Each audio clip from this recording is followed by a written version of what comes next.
আজকে রাতের ডিনারে ডিমের ভর্তা। তো চলো করা যাক ডিমের ভর্তা। প্রথমেই 3টে ডিম নিয়ে নিয়েছি। ডিমের ভর্তা বানানোর জন্য কড়াইতে তেল দিয়ে এই পেঁয়াজটাকে ব্রাউন ব্রাউন করে ভেজে নিতে হবে। তারপর এই রসুনটাকে একটু ভেজে নিতে হবে, একটু পোড়া পোড়া করে। শুকনো লঙ্কা ভেজে নিয়েছি, এখানে টমেটো একটু পোড়া পোড়া করে ভেজে নিয়েছি, এখানে ধনেপাতা কুচানো আছে। এমগুলোকে আমি ভেঙে নিয়েছি। এবার এই শুকনো লঙ্কাটা নুনের সাথে ভালো করে মাখিয়ে নেব।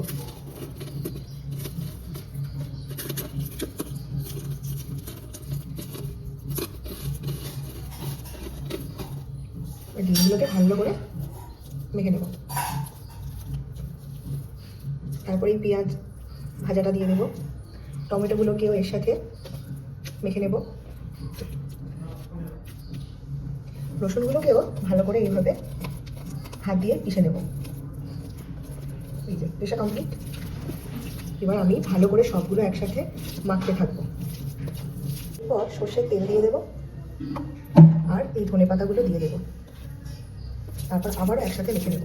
আমার ডিমের ভর্তা রেডি। কারা কারা ভালোবাসো ডিমের ভর্তা খেতে তাড়াতাড়ি কমেন্ট করো, আর ভালো লাগলে একটা লাইক করো। Tata, good night.